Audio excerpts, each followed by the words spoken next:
mais um dia, como você trouxe, de guerra, um dia bastante atribulado. E, Daniel, eu coloquei no título aí que Irã e Israel esperam um posicionamento dos Estados Unidos. Me parece que essa foi, para além dos bombardeios, né, para um lado e para o outro, sobre os quais a gente vai falar no episódio de hoje, mas hoje houve muita expectativa acerca de como é que os Estados Unidos vão se posicionar. E eu sei que pode parecer óbvio, né? Mas os Estados Unidos são aliados de Israel. É claro que os Estados Unidos vão ficar do lado de Israel. A questão é que o presidente dos Estados Unidos é Donald Trump e ele não consegue se posicionar de maneira taxativa, de modo que hoje a gente teve, de um lado, Israel esperando que os Estados Unidos dessem um apoio resoluto, né, inquestionável à ação israelense. E a gente teve, por outro lado, o Irã esperando que, eventualmente, os Estados Unidos contribuíssem para uma certa estabilização e tudo. E o Trump, Daniel, ele gira para um lado, gira para o outro, e simplesmente não dá para saber exatamente qual vai ser o papel dele. No episódio que a gente gravou hoje de manhã, Daniel, eu falei um pouquinho sobre isso. Ele dizendo que teremos paz, mas estamos em paz. Ele dizendo que os Estados Unidos poderiam se envolver no conflito, também sem dizer exatamente que envolvimento seria esse, ou dizendo que, logo depois, na sequência da frase, que Vladimir Putin poderia ser um mediador. Hoje, Daniel, no meio da confusão, ele diz que todos devem evacuar Teherã imediatamente. Essa é a frase de Donald Trump. Todos devem evacuar Teherã imediatamente. Basicamente, o que ele está dizendo, Daniel, é: olha, se prepara aí, porque Teherã vai ser bombardeado pesadamente. Ou seja, isso traz um prognóstico, né, Daniel, de um conflito maior, né, de uma guerra que pode se intensificar ainda mais. A gente está falando sobre a capital, a gente está falando sobre uma população grande em Teherã. Tanto é que está ocorrendo nesse momento todo mundo que pode sair de Teherã. Então está ocorrendo aí uma evacuação voluntária, as pessoas estão saindo de Teherã na medida em que podem. No meio disso tudo, Daniel, a gente teve um deslocamento que não é oficialmente para isso, mas a gente já viu isso acontecer no passado, que é um dos porta-aviões americanos. Os Estados Unidos têm 11 porta-aviões movidos por propulsão nuclear, ou seja, não precisam nem reabastecer. O USS Nimitz, que está lá no Sudeste Asiático, está se movendo em direção ao oeste, né? É um porta-aviões americano que normalmente fica ali na região do Mar do Sul da China, e na manhã de hoje começou a se deslocar em direção ao oeste, aparentemente em direção ao Oriente Médio. A gente sabe disso, Daniel, porque o governo Biden chegou a fazer isso em outros momentos, em momentos nos quais o Oriente Médio ficava um pouco mais tenso. Exatamente esse porta-aviões, o USS Nimitz, ia em direção ao Golfo Pérsico para se juntar, para dar reforço a um outro porta-aviões que já fica na região do Golfo Pérsico mesmo, que é o USS Carl Vinson. Então, os Estados Unidos passam a ter a possibilidade de ter 2 porta-aviões com propulsão nuclear. Eu não estou dizendo que tem armas nucleares, tá? Propulsão nuclear é o combustível que é utilizado exatamente nessa região do Golfo Pérsico. Cada um deles, Daniel, carrega quase 100 aeronaves de combate. É, de fato, uma máquina de guerra inacreditável, o que eleva muito, Daniel, a ansiedade e a expectativa acerca do que pode acontecer. Repito, ele diz, no momento, que as pessoas devem evacuar Teherã imediatamente, e o movimento que acontece ao mesmo tempo é mais um porta-aviões americano se movimentando em direção ao que aparentemente é a região do Golfo Pérsico. Óbvio, Daniel, que isso mexe bastante com questões relacionadas à economia da região, né? É verdade, Tanguy. Aliás, diante desse relato, torna a análise que eu vou trazer aqui um pouco estranha. Afinal, nós tivemos um dia calmo nos mercados. Tivemos um dia onde o petróleo acabou caindo de preço, onde as principais bolsas acabaram tendo alta, em função de uma aposta que é a de que não vai haver uma escalada no conflito. Todo mundo se apegou muito ao posicionamento do Irã, né? O Irã tem se colocado ali disposto a negociar, disposto a dialogar, tentando trazer, inclusive, os Estados Unidos e potencialmente outros mediadores para o circuito. E todo mundo olha para isso e pensa: bom, se o Irã não está querendo escalar, não vai escalar, né? Mas não é tão simples assim. Nós tivemos, inclusive, nesse final de semana, o Israel atacando a refinaria de Teherã.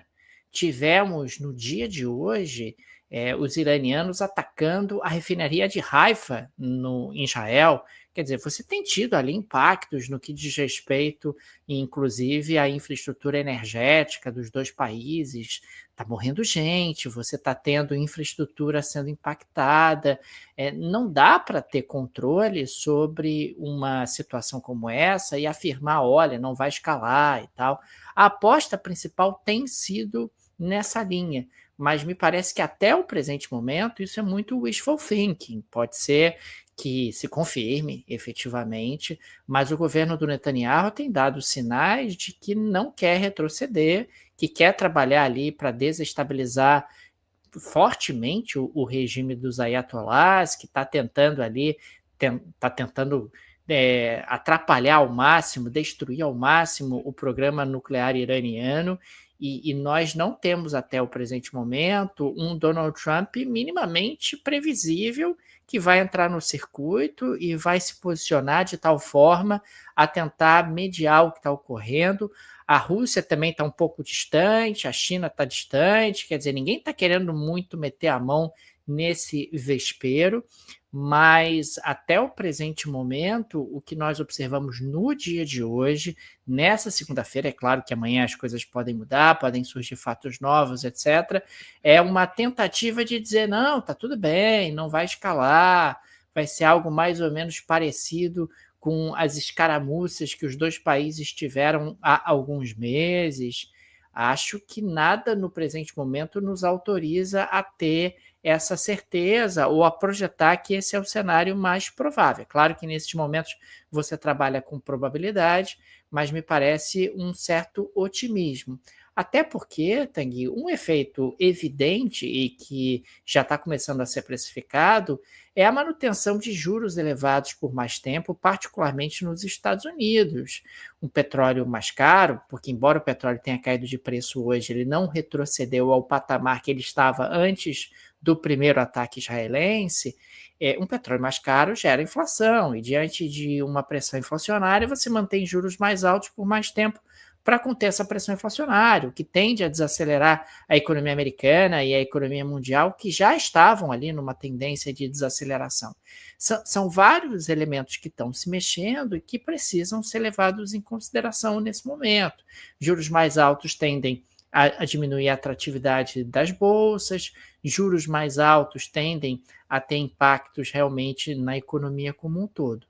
Mas, de qualquer forma, até o presente momento, o que tem sido aposta, ou pelo menos tem sido a aposta fundamental, é de uma certa tranquilidade, está tudo bem, o Irã não está a fim de escalar essa guerra, então em algum momento Israel vai acabar sendo contido pelos Estados Unidos. Vamos ver o que acontece nos próximos dias. As próximas horas me parecem fundamentais para que a gente possa ter um embasamento um pouco maior para projetar esse futuro, mas até agora a gente tem tido uma continuidade das hostilidades que podem eventualmente sair do controle. Afinal, a gente está falando das duas principais potências militares do Oriente Médio, que não é exatamente uma região tão estável, mas como ninguém está dando sinais de que quer se meter, Tanguy, está todo mundo achando que vai ficar só por isso e que em algum momento um cessar-fogo vai ser colocado e que os impactos econômicos serão mínimos em função disso. E aí, Daniel, pensando do ponto de vista militar em si, a gente teve ao longo do dia de hoje, lembrando, a gente já gravou um episódio na segunda-feira de manhã, é hoje, né, no dia 16 de junho, pela manhã. Desde então, nós tivemos uma atualização do número de mortos no Irã. Mais 45 mortos confirmados pelo governo iraniano, o que eleva, portanto, o número de vítimas no Irã para 269. Segundo o Irã, 90% deles civis. Em Israel, a gente não teve atualizações, então não dá para saber se não houve mais mortes ou se simplesmente não foi atualizado, e, portanto, a gente permanece com 24 mortos confirmados até esse momento. Quem se manifestou hoje também, Daniel, foi o ministro das Relações Exteriores de Israel, o Israel Katz, que disse que não queremos atingir moradores de Teherã. Então, isso reforça, inclusive, aquilo que Donald Trump falou, a ideia de evacuar Teherã. Se você pode sair de Teherã, é hora de sair. O que contrasta bastante, Daniel, com que o próprio Israel Katz, né, mais uma vez, o chanceler, né, o ministro das Relações Exteriores de Israel, disse há poucos dias, quando ele disse que Teherã vai queimar. Então, no momento diz Teherã vai queimar, no outro diz não queremos atingir moradores de Teherã. Me parece meio contraditório, né? Do ponto de vista ainda militar, né? Israel diz ter destruído 120 lançadores de mísseis balísticos do Irã. Cuidado, quando a gente fala 120 lançadores, a gente não está falando do míssil balístico em si. A gente está falando da estrutura que é necessária para lançar um míssil balístico. Claro que qualquer país que esteja numa guerra quer ter o máximo possível de lançadores de mísseis balísticos para você poder lançar mais mísseis balísticos simultaneamente e estressar as defesas de Israel. Israel tem um sistema de defesa aérea bastante eficaz, só que a estratégia é você manda muitos mísseis, vários vão ser abatidos e outros vão acabar passando e vão gerar, portanto, danos a Israel. Então, segundo Israel, 120 lançadores de mísseis balísticos foram destruídos, o que significa cerca de 1/3 do total. Não dá para saber se isso é verdade, se não é, se é de fato 1/3, mas o fato é que isso é o que Israel disse. E o Netanyahu disse também hoje, Daniel, que as ações israelenses não visam derrubar o regime, mas que isso poderia ser um efeito colateral positivo. Então, ele chegou a dizer, né, que, olha, se derrubar o regime aí, não seria ruim, poderia acontecer e tal. Hoje ele disse que não é o objetivo primário. O objetivo primário é impedir que o Irã tenha capacidade de produção de ogivas nucleares. E esse é um ponto muito importante. Nesse momento, Daniel, a Agência Internacional de Energia Atômica indicou que as instalações subterrâneas iranianas não foram danificadas. A gente falou sobre isso no último episódio.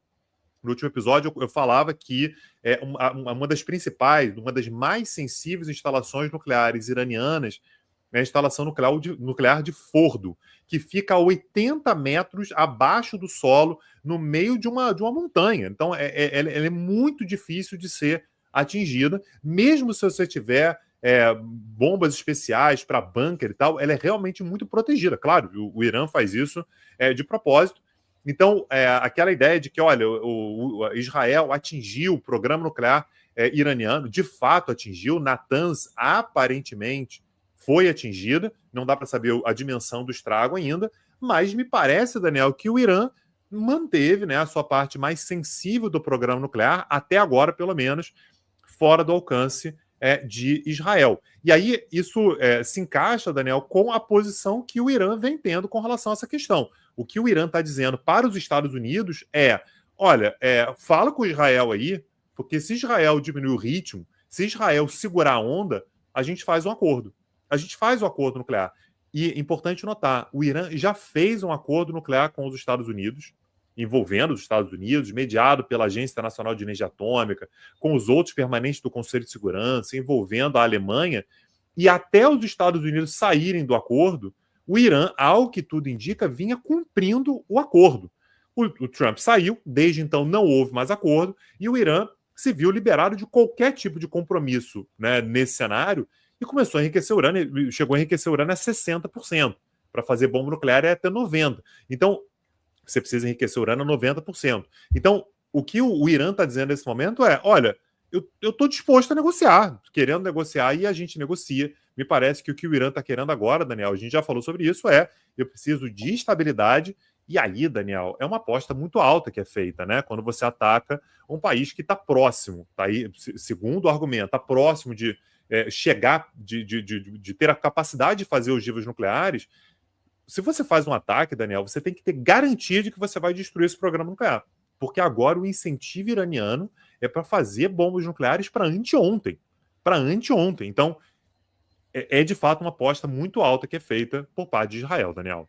A não ser que você consiga avançar no acordo, né, Tanguy? E o acordo pode levar ali a um monitoramento internacional de forma mais transparente.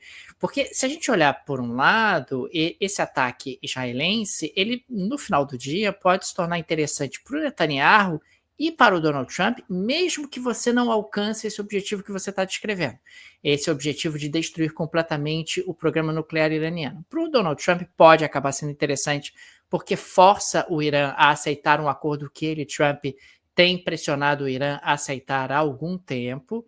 E para o Netanyahu pode ser vantajoso, porque ele fragiliza militarmente o Irã, e ao mesmo tempo ele consegue ganhar de novo uma sobrevida domesticamente. Me parece que em algum grau o Netanyahu conseguiu ali se manter como primeiro-ministro naquela semana crucial, porque deve ter sinalizado para a sua coalizão o seguinte: olha, se vocês me derrubarem, eu não vou ter como atacar o Irã. Esse ataque ao Irã está preparado já há algum tempo. Eu adiei o ataque porque o Donald Trump pediu, mas eu vou fazer o ataque. Se vocês me derrubarem, não vai ter o ataque. Eu sei que vocês querem que eu faça o ataque. Né? Então, num certo sentido, mesmo que você não alcance ali a destruição completa do programa nuclear iraniano, pode ter atendido a desejos tanto do Donald Trump quanto do próprio Netanyahu. O Netanyahu fortalecido domesticamente, se colocando ali como senhor segurança, ou tentando projetar uma imagem de senhor segurança, tendo a sua coalizão mais forte em torno de si, evitando a sua queda, e o Donald Trump, quem sabe, um pouco mais à frente, conseguindo ali o acordo que ele tanto almeja e tentando vender ali para o mundo que ele conseguiu pacificar uma situação bastante complexa. E isso está gerando movimentações dentro dos Estados Unidos, Daniel. A gente teve, você lembra, a gente falou muito sobre isso aqui no Petit Jornal, no longínquíssimo ano de 2020, né? 2020, no momento que a gente deu essa notícia, não tinha nem pandemia ainda. A gente está falando sobre janeiro de 2020. Os Estados Unidos assassinaram no Iraque uma das principais lideranças militares do Irã, que foi o Qassem Soleimani. Naquele momento, Daniel, um senador democrata chamado Tim Kaine, ele apresentou uma proposta de lei que exige que o Congresso americano, então tanto a Câmara quanto o Senado, sejam mais envolvidos em decisões que envolvam a utilização da força. Afinal de contas, Daniel, o que diz a Constituição americana é que quem declara guerra é o parlamento. Só como é que funciona isso, né? O executivo, ele propõe a guerra e o parlamento ele apenas diz que sim ou que não. É uma decisão muito, muito simples. Então, ela é muito mais uma decisão do executivo e que acaba sendo apenas chancelada pelo legislativo. Então, qual foi a proposta que foi apresentada lá em 2020 pelo Tim Kaine? Mais uma vez, um senador democrata da Virgínia. O parlamento ele tem que ser mais envolvido. A utilização da força é algo muito sério. Então não pode ser simplesmente o presidente tomando a decisão, vai lá, faz, e muitas vezes sem nem consultar o legislativo de novo. Foi assassinado lá uma das lideranças mais importantes do Irã, e o Congresso foi nem consultado. E é isso. Naquele momento, Daniel, isso foi interessante porque foi um senador democrata apresentando uma lei que diminui a margem de ação de um presidente republicano, mas foi uma medida que teve relativo apoio também nas fileiras republicanas. Passou pelo Senado, e aí o Trump vetou, e aí não teve maioria suficiente para derrubar o veto. Para derrubar o veto, você precisa de 2/3, e o Trump conseguiu, portanto, manter o veto. A lei, portanto, foi bloqueada. Agora, Daniel, Tim Kaine, segue sendo senador, apresentou mais uma vez a mesma proposta. A ideia dele é impedir que Donald Trump tenha a possibilidade de utilizar a força militar contra o Irã sem uma autorização expressa e sem um longo debate no Congresso. E aí, Daniel, a gente tem que ver se isso vai passar ou se não vai, mas é importante notar que isso é relativamente popular também entre republicanos. Importante lembrar que essa é, inclusive, uma retórica do próprio Trump. Né? Olha, esses republicanos raiz aí, mais antigos, ficam fazendo guerra para tudo que é lado. Não tem que ter guerra. Os Estados Unidos não tem que ficar fazendo guerra. Ele fazia essa crítica com o Obama também. O Obama fica lançando ataque aí, porra, no Afeganistão, Paquistão, um monte de lugar que a gente não sabe nem onde é que fica, gastando dinheiro do contribuinte americano. Não é para fazer. Então, é importante notar, Daniel, que essa é uma pauta que é bipartidária. Então, ele está apresentando, nesse momento, exatamente uma proposta que visa a dar uma limitada na possibilidade de o presidente, de forma quase autônoma, né, muito carregado pelo executivo, colocar os Estados Unidos em uma nova guerra. Vamos ver, Daniel, se isso vai passar ou não, mas é exatamente no meio de um contexto no qual Donald Trump diz: vou me envolver, não, mas não vou, como é que vai ser? Ninguém sabe exatamente o que o Trump vai fazer. O objetivo dele é exatamente estabelecer uma linha. Tá? Pode declarar guerra, não pode declarar guerra, qual é o papel do legislativo nisso tudo.